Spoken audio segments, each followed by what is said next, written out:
Hi hello welcome to Suman TV. నేను మీ పవన్ని. ఈరోజైతే సంతబొమ్మాలి మండలంలో ఉన్నటువంటి చెట్లతాండ్ర అనే గ్రామానికి అయితే వచ్చాము. అయితే ఇక్కడ నా వెనక కనబడుతున్నటువంటి అరటి గెలల పందిరి చూస్తే ఇక్కడ మీకు కనబడుతుంది ఏంటంటే, ఇక్కడ ఉన్నటువంటి భక్తులు భీష్మ ఏకాదశి రోజు తండోపతండాలుగా అయితే వచ్చి ఆ స్వామివారిని లక్ష్మీ నరసింహస్వామిని అయితే దర్శించుకోవడం జరుగుతుంది. అలా దర్శించుకున్నట్టు తర్వాత వారు కోరిన కోరికలు తీరాలంటూ మొక్కులు కూడా తీర్చుకోవడానికైతే ఇక్కడ గెలలైతే కడతారు. అయితే సుమారు 10,000కు పైగా ఇక్కడ అరటి గెలలు అయితే కట్టారు. చూస్తే ఇది కంప్లీట్ గాను ఒక మార్కెట్ ని తలపించే విధంగా ఉంది. అయితే మార్కెట్ లో కూడాను ఒక లిమిట్ గానే మాత్రం ఉంటాయి. ఇక్కడ ఉన్న ప్రతి భక్తులు కూడాను ఒక కుటుంబం నుంచే సుమారు కనీసం ఒక 5 నుంచి 10 మంది కూడాను ఇండివిజువల్ గా కూడా మొక్కులు తీరాలంటూ కట్టుకున్నటువంటి ఈ అరటి గెలలు చూస్తున్నారు. అయితే ఈ చరిత్ర చూస్తే ఇక్కడ మనకు కనబడుతున్నటువంటి ఈ మహావృక్షం ఏదైతే ఉందో, ఇక్కడ కొన్ని 100 సంవత్సరాల క్రితం ఒక అయ్యవారు అయితే ఎవరైతే ఉన్నారో ఒక స్వామీజీ లాంటి ఒక భక్తుడు ఆయన ఇచ్చి ఈ గ్రామంలో అయితే కొలువై ఉన్నారంట. సో కొలువైన తర్వాత ఆయన ఇక్కడ ఎవరైనా సరే పేదవాళ్ళు కానీ ఆకలితో వచ్చిన ప్రతి ఒక్కరు కూడా అన్నం పెట్టి వారు కోరిన కోరికలు తీరాలంటూ ఆయన ఆశీర్వదించి వెళ్ళిన తర్వాత ప్రతి ఒక్కరికి ఆయన కోరికలు అయితే తీరాయంటూ అదేవిధంగా తీరిందనే నమ్మకంతో అయితే ఇక్కడ ఉన్నటువంటి భక్తులు ఇప్పటికి కూడా ఉన్నారు. అయితే ఆ అయ్యవారు సజీవ సమాధిగా మారినటువంటి ప్లేస్ ఇదైతే. అటువంటి ప్రదేశంలోని ఈరోజు ఒక మొక్కనైతే నాటారు. అది ఈరోజు మహావృక్షంగా అయింది. వందల సంవత్సరాల చరిత్ర కలిగినటువంటి ఈ వృక్షం కూడాను ఇక్కడికైతే దీపాలు పెట్టి ఎంతో భక్తి శ్రద్ధలతోనైతే పూజలు జరుపుతూ ఉంటారు. ఆ తర్వాత ఇక్కడ అరటి గెలలు అయితే కట్టి ఈ అరటి గెలల నుంచి కూడా తర్వాత వాళ్ళ భక్తులు అదేవిధంగా వారి కుటుంబ సభ్యులు కూడాను ప్రసాదంగా అయితే ఈ అరటి గెలలు అయితే తీసుకుని ఇవ్వడం అయితే జరుగుతుంది. సో అలా ఇచ్చిన తర్వాత ఖచ్చితంగా వాళ్ళ మనసులో కోరిన కోరిక ప్రతిదీ కూడా తీరుతాయంటూ ఇక్కడ స్థానికులు అయితే నమ్ముతున్నారు. ఈ 3 రోజులు భీష్మ ఏకాదశి తర్వాత పర్వదినాన్ని పురస్కరించుకొని ఆ తదుపరి 2 రోజులు కూడాను భక్తులైతే ఎంతో భక్తి శ్రద్ధలతో వచ్చి ఇక్కడ ఆలయాన్ని దర్శించుకొని వారి కోరికలు తీరాలనుకుంటూ మనస్ఫూర్తిగా కోరుకుంటున్నటువంటి గొప్ప చరిత్ర కలిగినటువంటి ఆలయం అయితే ఇది. ఎన్నో గెలలు కంప్లీట్గా అంటే పైన ఆకాశం కనబడకుండా మొత్తం పైనుంచి కూడా కింద వరకు కూడా గెలలు కట్టారు.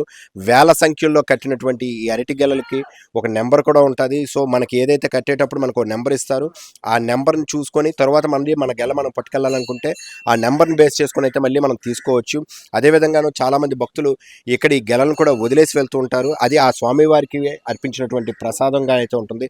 అయితే ఇంత చరిత్ర కలిగినటువంటి ఈ ఆలయము ఈ చెట్లతాండ్ర అనే గ్రామంలో ఉండడం మా అదృష్టం అంటూ ఇక్కడ స్థానికులు కూడా భావిస్తున్నారు.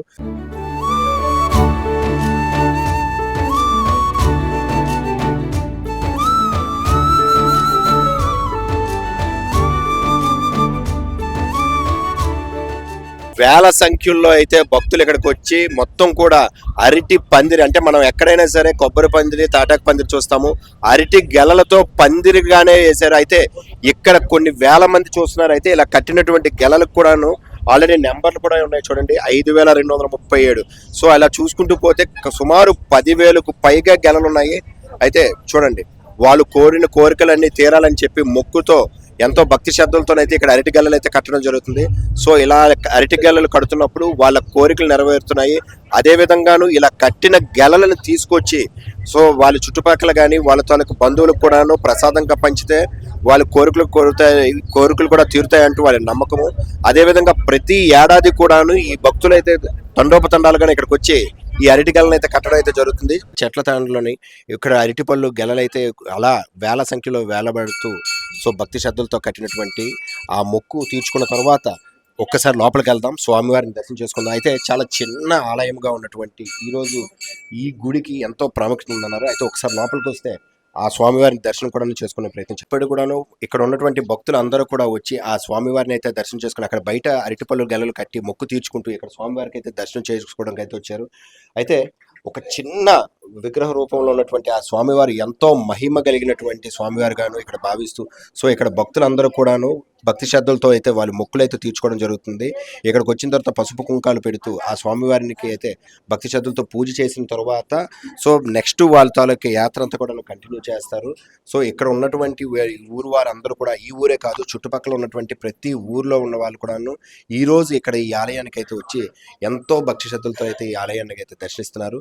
సో ఆ ఒక స్వామి ఇక్కడ సజీవ సమాధి అయిన తర్వాత ఆ స్వామీజీ ఒక చెట్టు రూపంలోనే ఉన్నారంటూ ఆయన యొక్క పాదాలు అయితే ఇక్కడ పూజించడం అయితే జరుగుతుంది. లక్ష్మీ నరసింహస్వామి వారికి ఈ ఆలయంతో పాటు ఇక్కడ చుట్టుపక్కల ఉన్నటువంటి గ్రామస్తులు అందరికీ ఉన్నటువంటి ఈ సంబంధంతో వాళ్ళు ఎంతో భక్తి శ్రద్ధలతో ఈ ఖచ్చితంగా జరుగుతుందనే నమ్మకంతో అయితే చేస్తున్నారు. అయితే ఇప్పటికే చాలామందికి కూడాను వాళ్ళు ఏం కోరుకుంటే అది కోరికలు ఇక్కడ నెరవేరుతున్నాయంటూ ఇక్కడికైతే ఈ ఆలయాన్ని అయితే దర్శించడానికి వస్తున్నారు. చాలా మందికి చాలా విధంగా తెలియదు, కానీ తెలిసే వాళ్ళు మాత్రం ఒక్కసారి వచ్చారంటే రెండోసారి రాకుండా ఉండరు.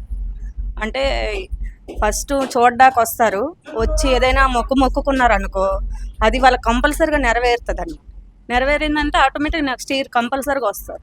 ఫస్ట్ స్టార్టింగ్లో ఒకటే గెల, చిన్న అరటిపళ్ళు 2-3 పెట్టే స్వామి దగ్గర ఇప్పుడు ఇన్ని గెలలు ఒకటేసారి వచ్చేసరికి అది చాలా సంతోషంగా ఉందన్నమాట. మా ఊర్లో ఇలా ఒక పెద్ద ఫెస్టివల్లా జరగడం అనేది ఇంకా సంతోషంగా ఉంది మాకు.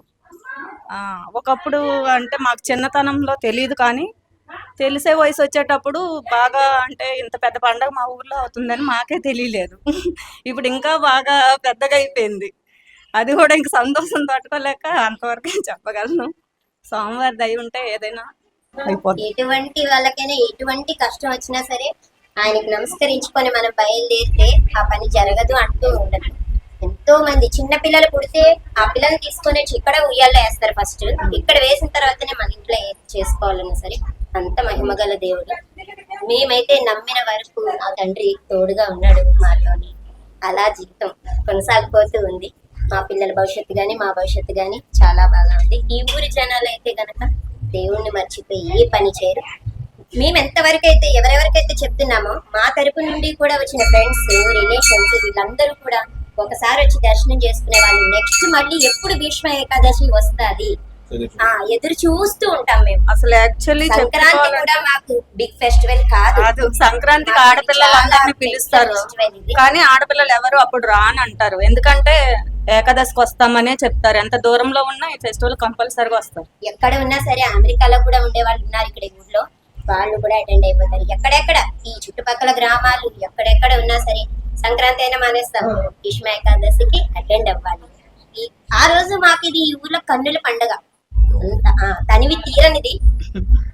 మా తాతయ్య ఏంటంటే అతని పేరు పందిరి రామన్ అనమాట. అతను మా నాన్నగారు అనమాట. అయితే నాకు తెలిసి తెలియని ఒకళ్ళు ఏంటన్నాడంటే టెక్కల్లో ఒక అతను మునేశ్వరుడు అని ఉండేవాడు. మరి అతనికి ఏంటంటే అతను ఇంత తోంబలం నవిలి చూసిస్తే 10 మంది తింటే అది ఒక అమృతంలాగా తినేవారు. దాని గురించి ఎంతమందో దేవుడు ఆడుకొని తినేవారని మా తాతగారు చెప్పేవారు. ఆ తర్వాత మా నాన్నగారు కూడా అలాగే చెప్పారు. ఆ తర్వాత ఏమైంది, ఇక్కడికి అతను అన్నీ తెలుసుకొని మా ఊరు అతను ఒక అతను సాలీలాతనే అతనికి తెచ్చారన్నమాట. ఈ ఊరు తీసుకొచ్చారు ఆ స్వామీజీకి. తీసుకొస్తే పిడికిడి బియ్యం ఇలాగా వండితే ఆ పిడికిడి బియ్యం ఎంతమంది వచ్చినా కూడా అంతమందికి ఆహారం సరిపోయేది అనమాట. అంతమందికి ఆహారం సరిపోయేది. ఆ తర్వాత ఏంటంటే మళ్ళా అన్నీ అయిపోయిన తర్వాత తాంబూలం వేసి నవిలి ఊస్తే ఇంతమంది కూడా ఆ తాంబూలం తినేసేవారు అనమాట, పంచుకొని తినేవారు. ఎంగిలనేవారు కాదు, ఎవరు ఎంగిలనేవారు కాదు. అయితే అతను ఏంటంటే నేను చనిపోతే మరి ఎక్కడికి నాకు తీసుకెళ్ళదు, కానీ నేను ఎక్కడైతే నివాసం చేస్తున్నానో ఇక్కడే పెట్టారు అతనికి, నివాసం చేస్తున్నాను అక్కడే నాకు ఇచ్చేయండి, సమాధి చేయండి అన్నారు. ఇక్కడే సమాధి చేశారు అతనికి. సమాధి చేసిన తర్వాత అతనికి రోజుకి ఒక అరటిపండు లేకపోతే ఇంత పటికి బెల్లము తెచ్చి పెట్టి దండం పెట్టుకునేవారు. చనిపోయిన తర్వాత ఒక మర్రి మొక్క చిన్న తెచ్చి ఉడిసారనమాట. అదే రుచి ఉంది. ఆ తర్వాత అలాగే అవుతుండగా మరి ఒక్క అరటిపండుతో వెళ్ళింది 3 అరటిపళ్ళకి వెళ్ళింది. 3 అరటిపళ్ళ నుండి అరడజన్కి వెళ్ళింది. అరడజన్ నుండి పెడకెళ్ళింది. పెడ నుండి ఇప్పుడు మరి గొప్ప లెక్కలేని అరటిగలు కట్టించుకుంటున్నాడు ఆ తండ్రి పరవస్థాయి గారు. చెట్ల తాండ తాలూకా చరిత్ర, ఇక్కడ ఉన్నటువంటి లక్ష్మీ నరసింహ స్వామికి ఈ ఊరి భక్తులకి ఉన్నటువంటి సంబంధం. సో ఎంతో భక్తి శ్రద్ధలతోనైతే వారు తెచ్చిన అరటిపళ్ళు గెలలు అయితే తర్పణం చేస్తూ సో వారు కోరిన కోరికలు అయితే తీరుతాయంటూ ప్రతి ఒక్కరు కూడా ఈ ఊరి ఆడపిల్లలు సంక్రాంతి కూడా మా పండగ కాదు, ఈరోజు భీష్మ ఏకాదశి మా పండగ అంటూ చాలా ఆనందం అయితే వ్యక్తం చేస్తున్నారు. సో ఎంత నమ్మకం లేకపోతే కొన్ని వేల సంఖ్యల్లో, లక్షల సంఖ్యలో భక్తులు వస్తారు, వేల సంఖ్యల్లో ఇలా గెలలు కడుతున్నారు. చూస్తూనే ఉండండి.